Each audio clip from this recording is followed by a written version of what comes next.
To begin with, I would like to thank the organizers of Frontiers in Living Disease for giving me this opportunity to sum up these great talks. So I'll start with Dr. Punita's talk. She started the talk with goals of defining care and stressed on the importance of psychological, financial, and family distress involved, and the poor quality of life that is associated with all these patients who have cirrhosis. She talked about integrating palliative care early and not to leave it too late, as the number of referrals we're getting is too late. She stressed on the importance of surrogate decision markers in the family and the importance of early discussions with the familiar physicians whom the patients have interacted with. Uh, uh, and she did show data on how such discussions actually decrease anxiety. She talked about best and worst case scenarios in the video and the importance of communication skills and overcoming all these barriers which are associated with palliative care. The all these summed up, I think palliative care in liver has taken off, and it needs great detail and attention to be given to palliative care aspects as well.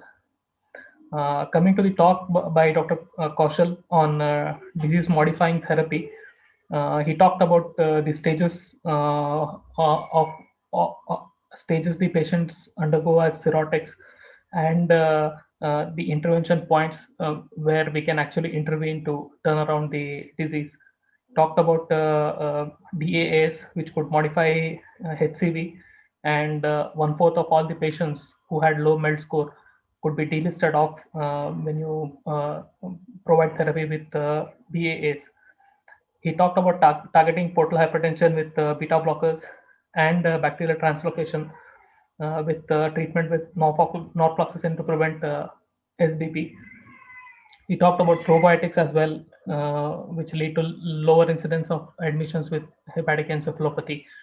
Uh, he talked about novel drugs, particularly low molecular weight heparin, which reduces microthrombi and congestion in the small bowel and congestion in general in the GI system, leading to decreased bacterial translocation.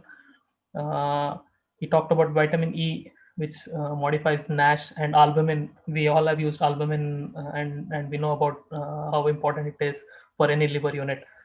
There was a discussion on statins, which were used to prevent rebleeds, and they have, particularly in HCV patients, decreased mortality on the long-term basis.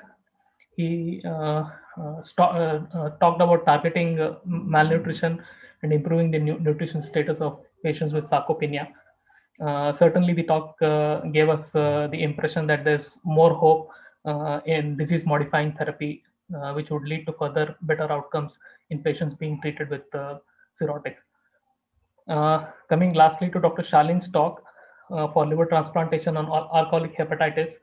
The talk began with definition of alcoholic hepatitis and prognosis associated with matrix discriminant factors and the benefit versus harm of steroids. He did show enough data to show that early liver transplantation has good results in alcoholic hepatitis. He showed a study where which was published in 2018, wherein the results of patients transplanted with bland cirrhosis versus patients being transplanted with severe alcoholic hepatitis were not significantly different. And in patients with good psychosocial support, even the long-term results plus the rate of residuism was well below 20%, which is the same as we can see with bland cirrhosis as well. So he did stress on selection of a particular set of patients with good family support and social background to give better results with for patients being treated with alcoholic hepatitis. So to set the bar right, I think he talked about having objective criteria for selecting these patients, and if selected well, the results for patients being transplanted early for alcoholic hepatitis is as good as any other etiology being transplanted. So I'd like to conclude by saying uh, about all these three talks. Uh, they were wonderful, and all these things need to be taken into consideration in a further practice. Thank you.